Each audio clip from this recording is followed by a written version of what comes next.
Hi guys, and welcome to this edition of Phyrefli's Video Digest. As always, thank you very much for watching. Today I want to talk about a fundamental topic to the entire Battlefield experience. It's one that's gradually been developing in terms of importance over the past few weeks, but I'm not sure if the general playing public actually know about this. That topic is servers. Now, there's nothing more fundamental to a Battlefield experience than being able to play on a server. You're talking 64 players, massive maps, infantry, aircraft, tanks. All of that requires an enormous amount of networking provided by dedicated servers. Yet DICE seem to want to meddle with this particular formula that they've used since almost the game came out. Now, since 1942, DICE have gradually restricted what players and admins can do with servers. So, for example, we can no longer host our own servers. We have to go through companies such as i3D or Multiplay. This is, in DICE's words, to be able to make sure that there is less of a chance of a hacker being able to get into the server files and create hacks for the game. Now, there's a lot of people, a lot of players, a lot of admins have disputed this, but that's where we are today. But at least we've been able to use third-party programs via Archon, such as Procon, which was developed by a person named Fogg. Unfortunately, what DICE seem to be wanting to do with Battlefield 1 is restrict admins even more. Now, I know that there's a lot of anger between players who've had experience with bad admins and admins who've had experience with bad players. I'm not going to touch that in this video. That's not the topic. What I'm interested in is two things. Number one, choice. Number two, transparency. If you like to play on a bog standard vanilla server, they're out there for you. Go and enjoy yourself. If you want to play on a highly configured server, perhaps you want to play as part of a team and you want to do scrims or you want to do community events and all that kind of stuff. Right now you can do that in Battlefield 4. That choice seems to be being taken away in Battlefield 1. Now, there's a post that I'm going to link to in the description, and basically what that post states is the providers for Battlefield 3, Battlefield 4, such as i3D, Multiplayer, etc., that we've been working with when we rent servers, are no longer going to be renting servers in Battlefield 1. It seems that you're going to have to rent direct from DICE themselves, and they're using Microsoft's Azure cloud platform and also Amazon's AWS cloud platform. This is not a good solution. First of all, you have no competition. DICE will set the price. So you won't have i3D going up against other server providers because there's only going to be one server provider, that's DICE. Secondly, there is no information right now in terms of control of what a server admins will be able to have.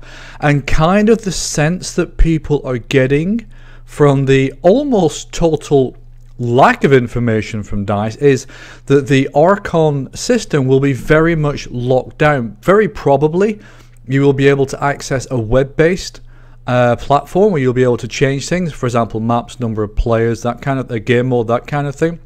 But the kind of configuration that you can do now, which is via third-party programs such as Procon, it looks like we're not going to be able to do in Battlefield 1. Now, if you're just a vanilla player, this doesn't affect you. In fact, this is probably a good thing for you. But if you're part of a community, if you're part of a clan, if you're part of a team, if you're part of a league, this starts to become an issue. If you can't control your own team's server that your team is paying for, then why do you have that server? And this is a central part of the entire Battlefield thing. Battlefield is not supposed to be played solo.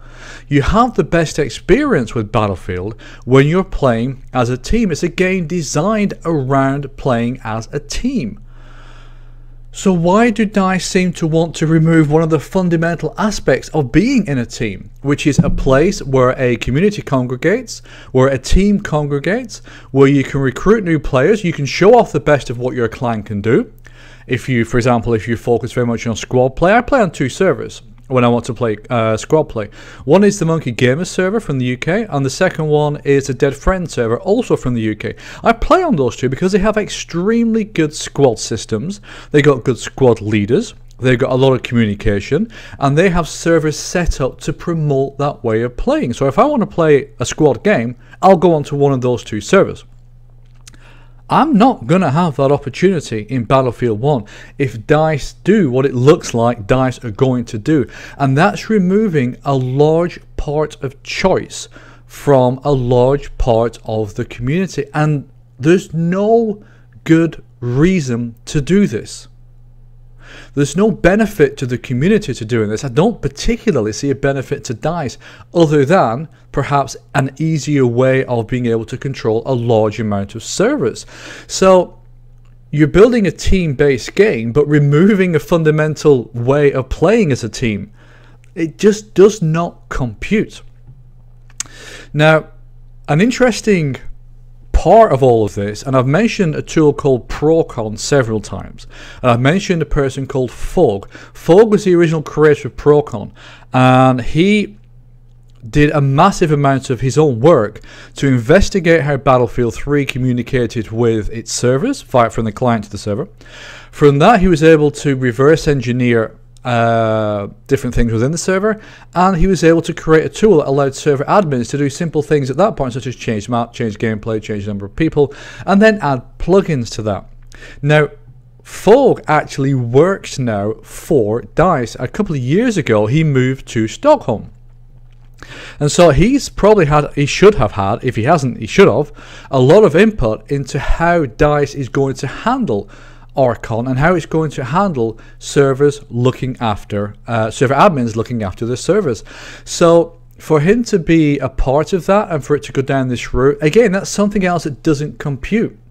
So let's come back to the second thing, which is, I said I wanted to talk about two things. One is choice, which I've just gone over, and if DICE go down this route, they're removing this amount of choice from communities and teams.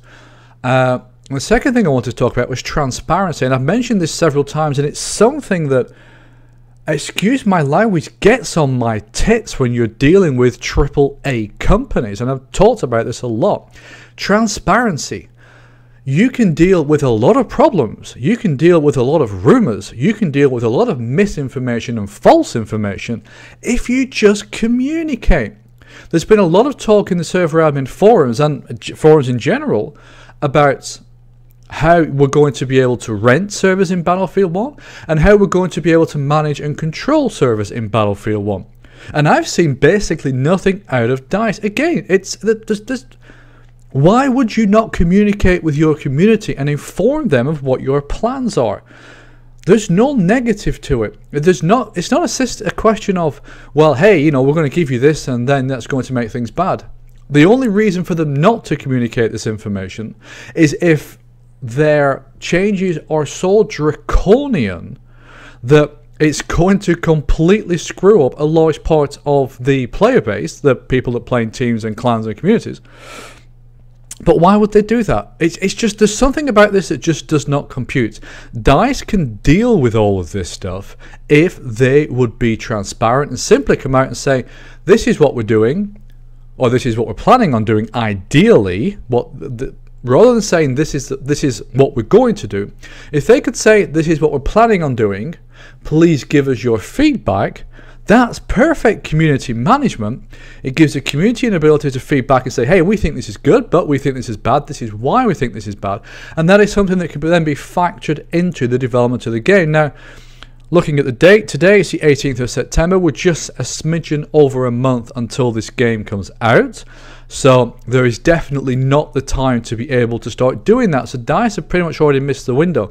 So all that they can do right now is inform us of what they're going to do rather than ask for our feedback on what they're going to do. And I know I've mentioned this and I know that this comes out in a number of videos, but the lack of transparency, the lack of information, the lack of almost trust in your community that we can deal with information, it does sometimes really drive me insane because we live in the 21st century, the social media age. Use that, get the feedback from your community, talk to server admins, see what they want, what they need, the ideas they can come up with. But don't, in this day and age, just be silent. It's counterproductive.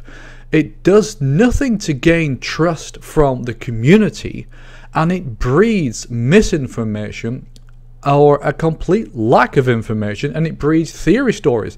This video could be theoretically completely wrong, but we don't know, and all that we can do, players and commentators such as myself, all that we can do is base our opinions on what is available. Now, there is one additional little fact I want to share, and it's actually what prompted me to do this video. Because I already had the information from anarchy.co.uk, and I had information from other forums. But what really tweaked my interest was that we're now, like I said, about a month before the game comes out. You cannot pre-order servers right now. You could with Battlefield 3, you could with Battlefield 4. None of the server providers that have worked with those games are allowing you to pre-order servers for Battlefield 1. And they would have done that if they could do that. And that's what makes me think that DICE themselves are handling the server sales and working with, for example, Microsoft Azure or with Amazon's AWS system. So please just take a second to think about how critical this is going to be for building communities, for building clans, for building teams. Even take something as simple as the Global Conflict tournament, which is a great tournament, 32 by 32. You can drop in there, you play in organized teams, but it's not super duper. You have to be the best in the world to take part. That's not required. It's fun with a lot of people working together to have fun. Will that be possible with the new system? Because to me, something like Global Conflict is the epitome of what the Battlefield system, the Battlefield game, the Battlefield franchise is all about. A bunch of people working towards having fun and playing together.